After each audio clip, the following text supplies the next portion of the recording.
The Senate Intelligence Committee is looking at possible foreign threats to the vote. Let's bring in the chairman of the Intelligence Committee, Virginia Democratic Senator Mark Warner. He joins us to talk about today's hearing and some of the President Biden's.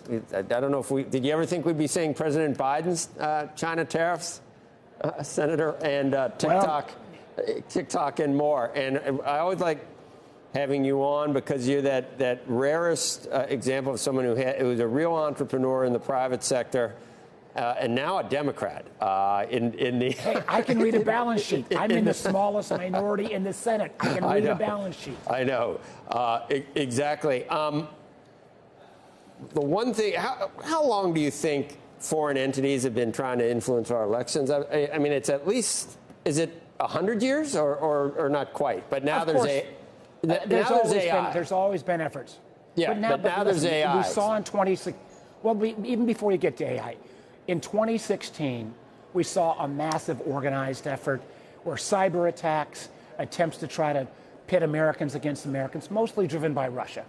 Candidly, in 2020, I think we had the A-team in place in terms of the national security issues. We kept it down. I'm worried in 2024 for three reasons why our elections could be insecure. One, a lot of other nations other than Russia, China, Iran, others, realize it's really cheap to try to interfere in an election.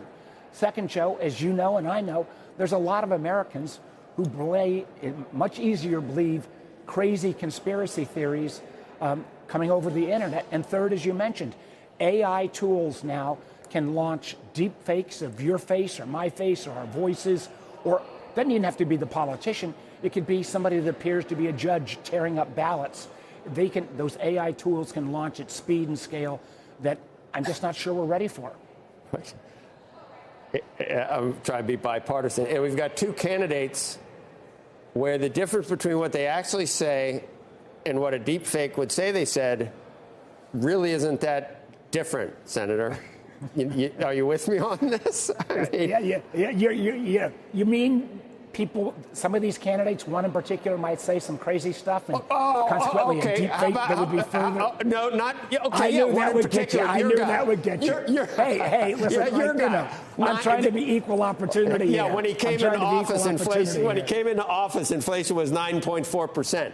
That sounds like a deep fake because no one who was really all there would try to even make that claim. Well, how about I guess, Joe, what I would say is we got enough disagreement between Americans. The last thing we need is a foreign government or a foreign spy service trying to exacerbate that. And frankly, remember in 2016, what the Russians did, they tried to create literally physical violence. They created this fake event, pro-Muslim, anti-Muslim in Texas. People showed up.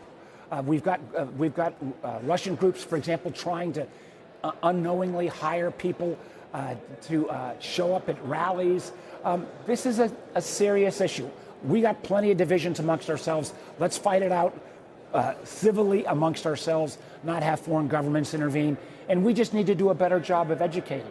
This isn't just an American phenomenon. We had 20 technology companies in February in Munich say, hey, we're going to take down content-altered, deepfake political ads. They promised all this. I've not seen any action like that. We got the European elections in June. This is why I think in some of these areas we're going to need more than voluntary guidelines.